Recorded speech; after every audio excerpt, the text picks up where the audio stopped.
Welcome to Akshara TV news bulletin. ముందుగా headlines. కేంద్ర మంత్రులు రాజీనామా చేయాలి, ఎమ్మెల్యే కోరం కనకయ్య.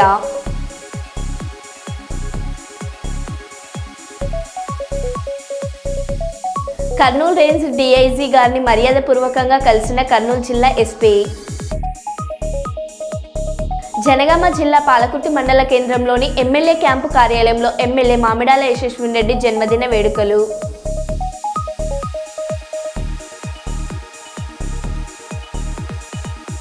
అంతర్రాష్ట్ర ద్విచక్ర వాహనాల దొంగల ముఠాను అరెస్ట్ చేసిన కుప్పం పోలీసులు.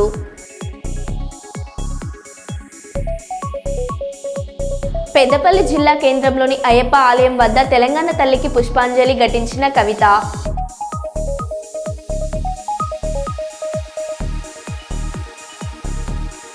చిత్తూరు జిల్లా కేంద్రంలో ఫీజు రియంబర్స్మెంట్ పై మాజీ మంత్రి ఆర్కే రోజా మీడియా సమావేశం.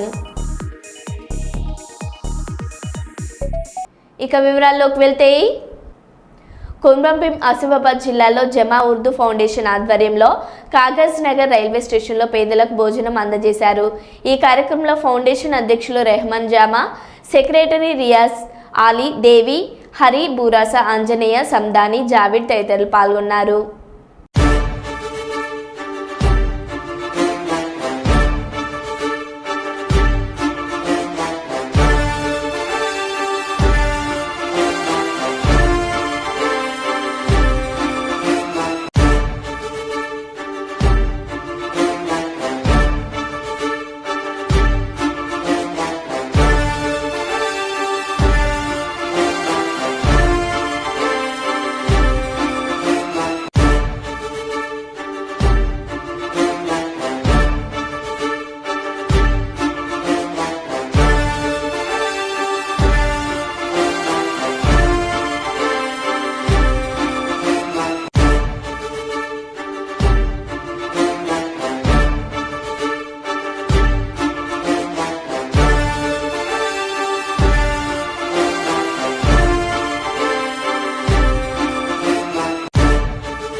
చిత్తూరు జిల్లా కేంద్రంలో ఫీజు రియంబర్స్మెంట్ పై మాజీ మంత్రి ఆర్కే రోజా మీడియా సమావేశం నిర్వహించారు. ఎందుకంటే మీరు చూస్తే ఈరోజు ఫీజు రియంబర్స్మెంట్ బకాయిలు, విద్యా దీవెన, వసతి దీవెన బకాయిలు చెల్లించకపోవటం వల్ల విద్యార్థులు చాలా ఇబ్బంది పడుతున్నారు. కాబట్టి మీరు వెంటనే ఈ బకాయిలను చెల్లించాలి. లేదంటే 5వ తేదీ లోపల చెల్లించకపోతే వైఎస్ఆర్ కాంగ్రెస్ పార్టీ విద్యార్థులు వారి తల్లిదండ్రులతో కలిసి ఫీజు పోరు పెద్ద ఎత్తున చేయబోతున్నామని కూడా హెచ్చరిస్తున్నాం. ఎందుకంటే ఈ రాష్ట్రంలో డిగ్రీ, ఇంజనీరింగ్, పీజీ చదువుతున్న పేద మధ్య తరగతి విద్యార్థులకి కట్టాల్సిన 3,900 కోట్ల ఫీజు రియంబర్స్మెంట్, స్కాలర్షిప్ బకాయిలు ఇంతవరకు కట్టలేదు. సో 4 క్వార్టర్స్ కి సంబంధించిన ఈ ఫీజు బకాయిల్ని ప్రభుత్వం చెల్లించకపోతే ఆ పేద విద్యార్థులు చదువుకు దూరం కారా? మీకు ఈ విషయం అర్థం కావటం లేదా అని ప్రశ్నిస్తున్నాం. ఎందుకంటే ఈరోజు చంద్రబాబు నాయుడు గారు ముఖ్యమంత్రి అయిన రోజు నుంచి దాదాపుగా 7 నెలలు అవుతుంది. ఈ ఫీజు రియంబర్స్మెంట్ కోసం, వసతి దీవెన, విద్యా దీవెన కోసం ₹1 కూడా చెల్లించకపోవడం సిగ్గుచేటని కూడా ఈ సందర్భంగా తెలియజేసుకుంటున్నాం. ఎందుకంటే ఆనాడు వైఎస్ఆర్ గారు పెద్ద చదువులు ఉన్నవారికే కూడా ఎలా చెల్లించుకుంటూ వస్తున్నారో మనం చూసాం. సో ఎప్పుడూ కూడా ఒక ప్రభుత్వం మారినప్పుడు గత ప్రభుత్వంలో బకాయిలు ఉంటే వాటిని తీర్చాల్సిన బాధ్యత ఆ అధికారంలోకి వచ్చిన పార్టీకి ఉంటుంది. కానీ అధికారంలోకి వచ్చిన తర్వాత ఈరోజు చేతులు దులుపుకొని పేద విద్యార్థుల చదువుని దూరం చేసి మళ్లీ ఇతండంగా విచిత్రంగా మాట్లాడటం ఎంతవరకు సమంజసం అని నేను ప్రశ్నిస్తున్నా. అండ్ ఈరోజు మీరు చూస్తే ఇది చంద్రబాబు నాయుడికి ఇది కొత్త ఏం కాదు, మీరు గతంలో కూడా చూశారు. ఎందుకంటే పేదవాళ్ళంటే చంద్రబాబు నాయుడికి చిరాకు. పేదవాళ్ళు మనుషులు కారనా, వాళ్ళకి చదువు అవసరం లేదనుకుంటారో ఏంటో నాకు తెలియదు. కానీ వైఎస్ఆర్సీ లేదు, కనీసం డిఏ కూడా ఇవ్వకపోవటం ఈ రాష్ట్ర ప్రజలందరూ మేధావులందరూ కూడా గమనించాలని కూడా కోరుకుంటున్నాను. ఎందుకంటే ఒకవైపు జగన్మోహన్ రెడ్డి గారిని తిట్టడానికే టైంని స్పెండ్ చేస్తున్నారు. కానీ వాళ్ళు ఎన్నికల్లో ఏం ప్రచారం చేశాం, ఏ సంక్షేమాన్ని అందిస్తాం, ఏ అభివృద్ధిని అందిస్తామని చెప్పిన ఆయన చేయకపోతే నేను ప్రశ్నిస్తాను అని మాట్లాడారు. మరి ఈరోజు పవన్ కళ్యాణ్ గారు ఈ సంవత్సరం ఇవ్వాల్సిన తల్లికి వందనం, రైతు భరోసా, నిరుద్యోగ భృతి, ఫ్రీ బస్సు, ఆడబిడ్డ నది ఎవరిస్తారు? మీరిస్తారా? చంద్రబాబు నాయుడుతో ఇప్పిస్తారా? మరి ఇంతవరకు ఇవ్వలేదు కదా. మరి ఎందుకు మీరు ఈ కోట్లాది మంది ప్రజల తరఫున నిలబడి చంద్రబాబు నాయుడిని నిలదీయట్లేదు? ఏం అడ్డం వస్తుంది మీకు అని ప్రశ్నిస్తున్నా. ఈరోజు ఎంత దారుణంగా తయారయ్యారంటే, నేను నా కొడుకు పవన్ కళ్యాణ్ గారు అధికారంలోకి వచ్చేసాం కాబట్టి ఈ రాష్ట్ర ప్రజలు ఏమైపోయినా పర్వాలేదు, వీళ్ళకి మనం చెప్పింది ఏది చేయాల్సిన అవసరం లేదు అని ఎంత కేర్లెస్ గా ఈ ప్రభుత్వంలో ఉన్న పెద్దలు ప్రవర్తిస్తున్నారో మనకి కూడా పనిచేయట్లేదు. అసలు వీళ్ళు చేసిన ప్రచారం ఎలా ఉంది అంటే, రామానాయుడు గారు సైకిల్ వేసుకొని ఒక ఇంటికి వస్తారు. ఈ రోజుకి కూడా ఎక్కడ చూసినా అది వాట్సాప్ లో తిరుగుతుంది. నీకు 15,000, నీకు 15,000, నీకు 15,000, నీకు 18,000 అని చిన్నపిల్ల నుంచి పెద్దవాళ్ల వరకు వేలు పెట్టి ప్రతి ఒక్కరికి చూపిస్తూ సైకిల్లో వచ్చి సైకిల్ కొట్టేస్తే చాలా చేసుకుంటున్నాం. అండ్ ఫైనల్ గా ఒకటి చెప్పాలనుకుంటున్నా. ఈరోజు ప్రభుత్వానికి ఎలా సంక్షేమాన్ని అందించాలి, ఎలా అభివృద్ధి చేయాలని చేతగాకపోతే జగన్మోహన్ రెడ్డి గారిని తిట్టడమో, మాలాంటి వాళ్ళ మీద ట్రోల్స్ చేయటం, వల్గర్ గా పోస్టులు పెట్టడమో కాదు. ఎలా పని చేయాలో జగన్ గారి దగ్గర క్లాసులు తీసుకుంటే నేర్పిస్తారు. చిన్నవాడైనా మొదటిసారి ముఖ్యమంత్రి అయినా ప్రజలకు ఇచ్చిన ప్రతి వాగ్దానాన్ని రాష్ట్రంలో ఎలాంటి పరిస్థితులున్నా కూడా సమర్థవంతంగా అందించి అందరికీ కూడా అన్నలాబట్టి చేయాల్సిన అభివృద్ధి చెయ్యాలి. అంతేగాని బెదిరిస్తే, కేసులు పెడితే, ట్రోల్ చేస్తే భయపడి ఆగిపోతారనుకుంటే మాత్రం అది మీ భ్రమే అని కూడా ఈసారి తెలియజేసుకొని, సో ఫీజు రియంబర్స్మెంట్, అలాగే స్కాలర్షిప్స్, విద్యా దీవెన, వసతి దీవెన బకాయిలు చాలా ఇంపార్టెంట్. ఇది రాజకీయం కాదు, విద్యార్థుల భవిష్యత్తు. దీని మీద దృష్టి పెట్టి పవన్ కళ్యాణ్ గారు జనగామ జిల్లా పాలకుర్తి మండల కేంద్రంలోని ఎమ్మెల్యే క్యాంపు కార్యాలయంలో ఎమ్మెల్యే యశస్విన్ రెడ్డి జన్మదిన వేడుకలు నియోజకవర్గ ఇన్ఛార్జ్ ఝాన్సీ రాజేందర్ రెడ్డిల ఆధ్వర్యంలో ఘనంగా నిర్వహించారు. పాలకుర్తి, కొడకండ్ల, దేవరూపల మండలాలలో ఆయా మండల పార్టీ అధ్యక్షుల ఆధ్వర్యంలో మండల పార్టీ కార్యాలయాల్లో ఘనంగా నిర్వహించారు. ఈ కార్యక్రమంలో బ్లాక్ కాంగ్రెస్ అధ్యక్షులు రాపాక సత్యనారాయణ, ఆయా మండలాల కాంగ్రెస్ పార్టీ అధ్యక్షులు, యువజన కాంగ్రెస్ నాయకులు, పార్టీ సీనియర్ నాయకులు, మహిళా నాయకురాలు కేక్ తినిపించి జన్మదిన శుభాకాంక్షలు తెలియజేశారు.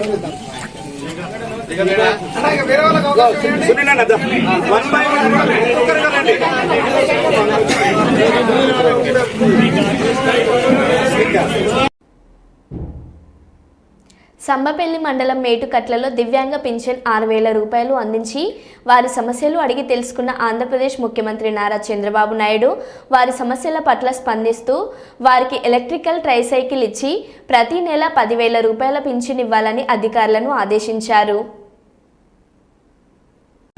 నేను 6,000 ఇస్తున్నాను. నేను వచ్చినాక 6,000 చేశాను కదా, అది కూడా నేనే పెంచుకుంటూ వచ్చాను మొదటి నుంచి కూడా. ఇప్పుడు కూడా 2004లో 400 రూపాయలు ఉంటే అది అప్పట్లోనే 2,000 3,000 చేసాం. అది 6,000 చేశాను ఇలాంటి పిల్లలందరికీ. 3,000 పెంచాం, ఇప్పుడు 6,000 వస్తుంది. ఇప్పుడు నువ్వేం చేస్తావు? చదువుకున్నావా? ఏం చదువుతున్నావు? ఇంటర్మీడియట్. ఎక్కడ? ఏ సబ్జెక్ట్ ఏంటి? ఏమా? సిఈసి చదువుతున్నావు. ఇప్పుడు సోలార్ పెట్టారు మీకు. మీ ఇల్లు సొంత ఇల్లు? ఇది సొంత ఇల్లే. ఇది పెట్టిన దానివల్ల మీకు ఇప్పుడు కరెంట్ ఛార్జీలు ఎంతవరకు కట్టేవాళ్ళు? మీరు ఎంత కట్టేవాళ్ళు? 280 వచ్చేది. ఇప్పుడు 280 నుంచి కరెంట్ ఛార్జీలు కట్టే పని లేదు. ఇంకా ఇది పెట్టాం కాబట్టి అంతవరకు ఒక పని అయింది. రెండోది కూడా కరెంట్ మిగిలితే మీరు ఆ కరెంట్ గ్రిడ్ తీసుకొని దానికి కూడా కొంత డబ్బులు ఇస్తారు. 130 యూనిట్స్ వాడుతున్నావు. ఇప్పుడు పెట్టిన దానివల్ల దగ్గర 250 యూనిట్లు మినిమం వస్తుంది. అంటే ఒక 120 యూనిట్లు సర్ప్లస్ వస్తుంది, నీకు మిగులుతుంది. అది గ్రిడ్ తీసుకుంటారు, దానికి 2 రూపాయలు చొప్పున ఇస్తారు. 120 × 2 అంటే 240 రూపాయలు నీకు వస్తుంది. నువ్వు ఇంత మునుపు 270 రూపాయలు కట్టేవాడివి, ఇప్పుడు 240 రూపాయలు నెలవారీగా నీకు కరెంటు బిల్లు ఆదా వస్తుంది. ఆ డబ్బులు నీకు ఇస్తారు. అది ఒకటి చేస్తారు. ఇస్తున్నాం, పెన్షన్ ఇస్తున్నాం. ఇంకేమన్నా నీకేమైనా సమస్యలు ఉన్నాయి మీకు? ఇంకేమన్నా అంటే మీ కుటుంబాన్ని ఆదుకోవడం. మనవరాలు ఉన్నాయి సార్. మనవరాలు 6 నెలలైంది, పెళ్ళి 4 ఏళ్ళైంది. మొగుడు 2 నెలలు 2 నెలలు 3 నెలలు చచ్చిపోయినారు సార్. చిన్న బిడ్డలో నేత బిడ్డలో ఆ అమ్మకు అన్ని ఇంట్లో ఉద్యోగం ఏదైనా చిన్న ఉద్యోగం ఒకసారి రాసుకొని చేయించండి. బయట ఉన్నారు సార్. ఒక సైకిల్ కావాలంటే ఇప్పించేయండి, అది అరేంజ్ చేసేయండి. ఇంటి జాగా అమ్మ మీకు ఇంటి జాగా ఇస్తున్నారు, ఇల్లు కూడా కట్టిస్తారు. ఇంకొక 4,000 ఇస్తారు. ఇది నెలకు ఒక 4,000 వస్తుంది, అంటే 10,000 వస్తుంది అతనికి. జాగ్రత్త చూసుకో. ఇప్పుడు నీకు ఒక సైకిల్ కూడా ఇమ్మన్నాం, బ్యాటరీది పెట్టి ఆ సైకిల్ కూడా ఇస్తారు. అది కూడా తీసుకొని ఆ పిల్లాడు ఎక్కడ పోవాలన్నా ఆ సైకిల్ దొక్క తీసుకొని వెళ్తారు. అది కూడా చేయమని ఆ పాప కూడా చేయమంటున్నాను, చేపిస్తాను. ఎంతమంది పిల్లలమ్మా నీకు?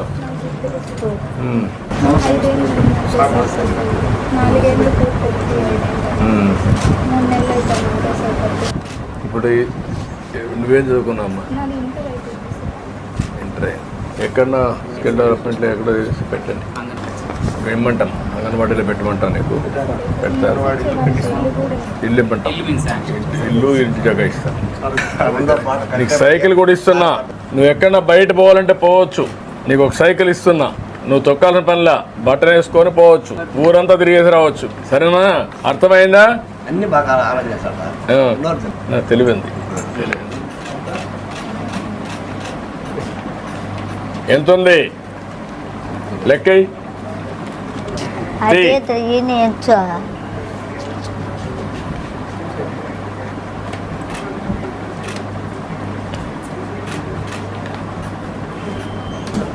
చేస్తున్నావా? ఓకే, సరేనా? Okay, bye. ఇంట్లో చేస్తుంది ఛార్జ్? ఎన్ని యూనిట్లు అవుతుంది?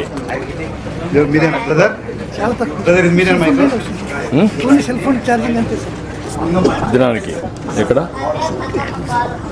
పెట్టేసి ఫ్రంట్ బ్యాక్ 2 ఉన్నాయి. ఫ్రంట్కి వెళ్తుంది, బ్యాక్ వెళ్తుంది. బ్యాక్ కూడా వస్తుందా?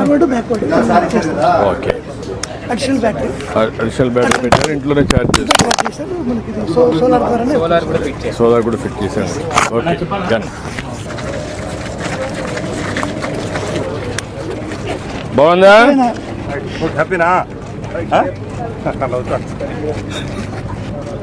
Okay okay. వరంగల్ జిల్లా కేంద్రంలో అధికారంలో ఉన్న బీజేపీ పార్టీ 2025 వార్షిక బడ్జెట్ విషయంలో తెలంగాణ రాష్ట్రానికి తీరని నష్టం చేకూర్చిందని ఎమ్మెల్సీ బసవరాజ్ సారయ్య అన్నారు. కేంద్రం తెలంగాణకు బడ్జెట్ కేటాయింపుల విషయంలో చూపిన వివక్షకు నిరసనగా నేడు వరంగల్ పోచం మైదాన్ సెంటర్లో కాంగ్రెస్ పార్టీ ఆధ్వర్యంలో ధర్నా చేపట్టారు. అనంతరం కేంద్ర ప్రభుత్వ దిష్టిబొమ్మను కాంగ్రెస్ నాయకులు దగ్ధం చేశారు. ఈ ధర్నా కార్యక్రమానికి ఎమ్మెల్సీ బసవరాజ్ సారయ్య హాజరై మాట్లాడుతూ కేంద్ర ప్రభుత్వం ఇటీవల విడుదల చేసిన బడ్జెట్లో తెలంగాణ రాష్ట్రానికి మొండి చేయి చూపిందని మండిపడ్డారు. రాష్ట్రంలో అధికారంలో ఉన్న కాంగ్రెస్ పార్టీ రాష్ట్ర ప్రజల సంక్షేమం కోసం అనేక సంక్షేమ పథకాలు విడుదల చేస్తుందని, వీటికి తోడుగా కేంద్ర ప్రభుత్వం ప్రవేశపెట్టిన బడ్జెట్లో తెలంగాణ రాష్ట్రానికి నిధులు ఎక్కువగా ఇస్తే మరిన్ని సంక్షేమ పథకాలు ప్రజలకు చేకూరేవని ఈ సందర్భంగా ఆయన తెలిపారు.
ఎన్డీఏ ప్రభుత్వం నిన్న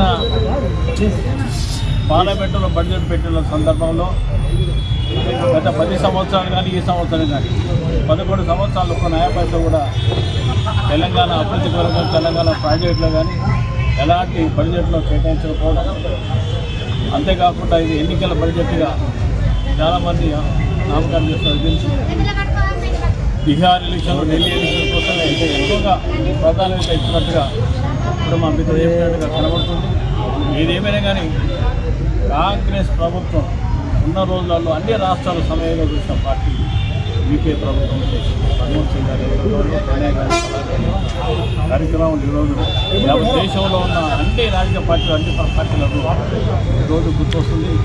మేము కూడా ఏమంటున్నామంటే తెలంగాణ బడ్జెట్లో వచ్చిన జిఎస్టీ మా పైసలు మాకు శిక్షంగా మీరు ఇచ్చడానికి ఏం లేదు, కలాంటి మా పైసలు మా జిఎస్టీ మాకు ఇస్తే ఆ డబ్బులే తెలంగాణ జరుగుతున్న అభివృద్ధి ప్రాజెక్టులు కానీ, గ్రామాల్లో జరుగుతున్న సంక్షేమ ఫలాలు కానీ, ఎన్నో రకాల కార్యక్రమాలు ఉపయోగపడడానికి మా పైసలు మాకు ఇవ్వననేది ప్రధానమైన డిమాండ్. ఈరోజు కాంగ్రెస్ పార్టీ అధ్యక్షుడు గౌడ్ పత్రికల్లో ప్రకటన చేసిన తర్వాత ఆ పత్రిక ప్రకటనతో మేమందరం కూడా అనుకుంటున్న నాయకులందరూ కూడా ఈ నిరసన కార్యక్రమం పాల్గొంటారు.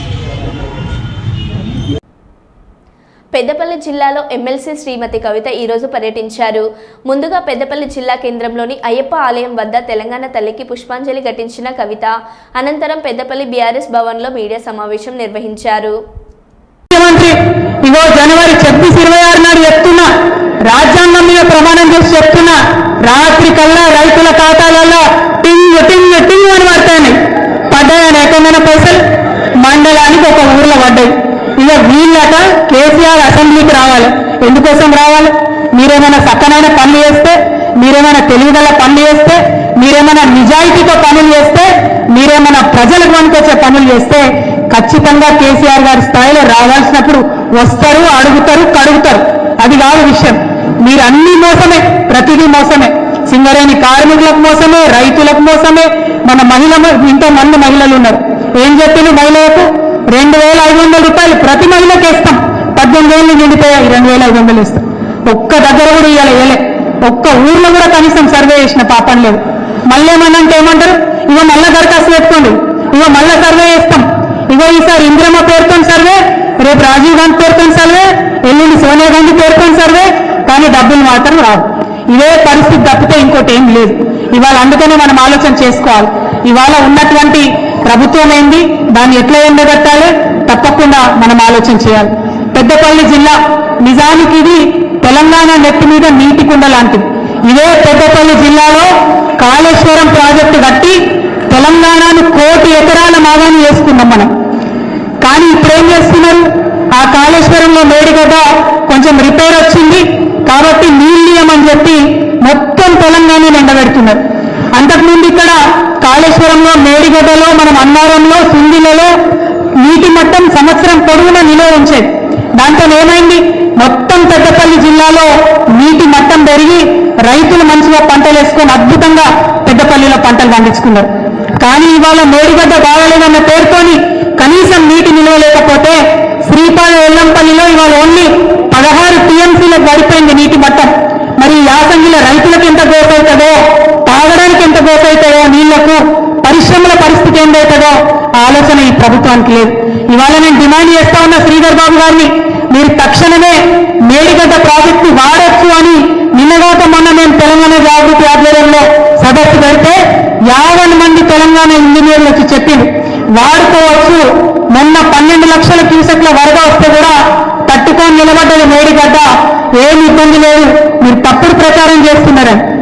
కానీ వీళ్ళు మాత్రం రాజకీయాల కోసం నీళ్ళు ఇస్తలేరు. నేను శ్రీధర్ బాబు గారిని డిమాండ్ చేస్తా ఉన్నా, మేడిగడ్డ లింక్ 1 వాడండి, ఎల్లంపల్లి వరకు నీళ్ళు ఇవ్వండి. ఎల్లంపల్లిని ఇవ్వాలా మీరు ఎట్లా చేసిరంటే కేవలం హైదరాబాద్కు నీళ్ళు ఇవ్వాలా, పరిశ్రమలకు నీళ్ళు ఇవ్వాలా, రైతులకు మాత్రం ఇవ్వద్దనే పరిస్థితి తెచ్చిండు. దాన్ని తప్పుడు ఉపయోగం చేయకండి, మంచిగా ఉపయోగించండి. ఏం చెప్పారు శ్రీధర్ బాబు గారు, మన బుల్లెట్ని పుట్టమదన్నం దట్టుకునే ధైర్యం లేక అలవిగాని అబద్ధాలు చెప్పిండు. కాకినాడ జిల్లా ప్రతిపాడు నియోజకవర్గం రౌతులపూడి మండల వైఎస్ఆర్సీపీ నాయకులు ఇటీవల ముద్రగడ ఇంటిపై జరిగిన దాడిని ఖండిస్తూ విలేకరుల సమావేశం నిర్వహించారు. ఈ సందర్భంగా అన్నవరం మాజీ trust board member Vasireddy Jagannatham మాట్లాడుతూ ప్రజాస్వామ్యంలో ఇలాంటి దాడులు అమానుష చర్యలుగా చరిత్ర పుటల్లో లింకబడతాయని, ఇది సరికాదని తెలిపారు. కూటమి ప్రభుత్వం దాడుల మీద కాకుండా అభివృద్ధి మీద దృష్టి పెట్టాలని పలువురు వైసీపీ నేతలు మీడియా ముఖంగా తెలియజేశారు. ఈ సమావేశంలో వైఎస్ఆర్సీపీ మండల అధ్యక్షులు పూలుపర్తి తాతాజీ, వైఎస్ ఎంపీపీ సాయి, మండల కోఆప్షన్ సభ్యులు చింతకాయల సత్యనారాయణ, రౌతులపూడి గ్రామ ఉప సర్పంచ్ వాసిరెడ్డి భాస్కరరావు, ఎస్ అగ్రహారం సర్పంచ్ ఎస్ శ్రీనివాస్, పుక్కుర్తి జయబాబు, కోటిబాబు, రాయ్ ప్రసాద్, గొల్లు రమణ, దయ్యాల అప్పన్న బాబు, కాకి నాని, ఆడప్ప సత్యబాబు, సూర్ల సత్యబాబు, పారపల్లి రామకృష్ణ మరియు కార్యకర్తలు పాల్గొన్నారు. ముద్రగడ గారి ఇంటిపై దాడిని తీవ్రంగా ఖండిస్తున్నాం.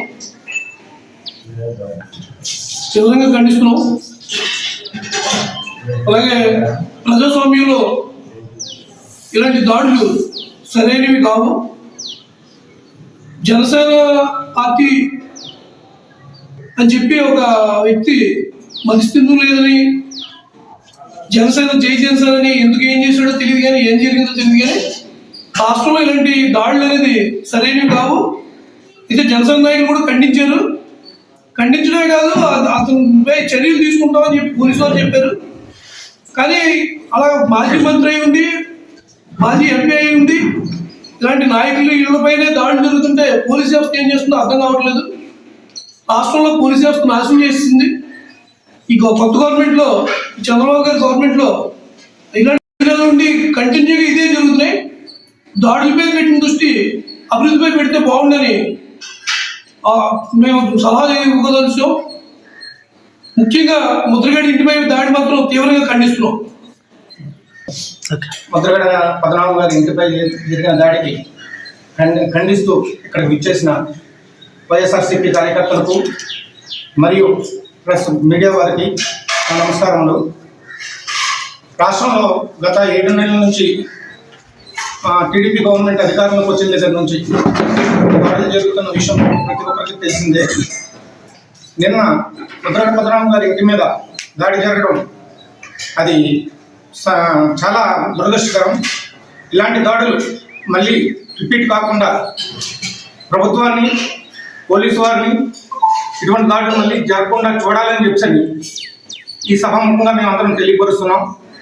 ఇటువంటి ప్రతిపాడు నియోజకవర్గం రౌతులపూడి మండలంలో ఈ రోజున శ్రీ వాసిరెడ్డి జమీల్ గారు ఆధ్వర్యంలో ఇక్కడ ఏర్పాటు చేసినటువంటి ఈ ప్రెస్ 26 గ్రామ పంచాయతీ నుంచి వచ్చేసినటువంటి వైఎస్ఆర్సీపీ కుటుంబ సభ్యులు అందరికీ కూడా పేరు పేరున నా హృదయపూర్వకమైన నమస్కారాలు తెలియజేసుకుంటూ, మరి నిన్నటి రోజున తెల్లవారుజామున ఒక వ్యక్తి ట్రాక్టర్పై వచ్చి 40 సంవత్సరాలు సుదీర్ఘమైనటువంటి రాజకీయ అనుభవం కలిగి ప్రతి క్షణం ప్రజల కోసమే పరితపిస్తూ ప్రజాసేవకు అంకితమైనటువంటి నాయకుడిగా రాష్ట్రంలో ఎంతో పేరు కలిగినటువంటి ఒక వ్యక్తి ఇంటిపై దాడి చేయడం అనేటువంటిది చాలా హేయనీయమని, చాలా తప్పుడు వ్యవహారమని మనవి చేస్తూ తీవ్రంగా ఖండిస్తా ఉన్నాం. ఎందుచేతనంటే ఈ వ్యవస్థలో, ఈ డెమోక్రసీలో, ఈ రాజ్యాంగంలో ఇటువంటి తప్పుడు విధానాలకి మరో బులెటిన్లో మళ్ళీ కలుద్దాం. Stay tune.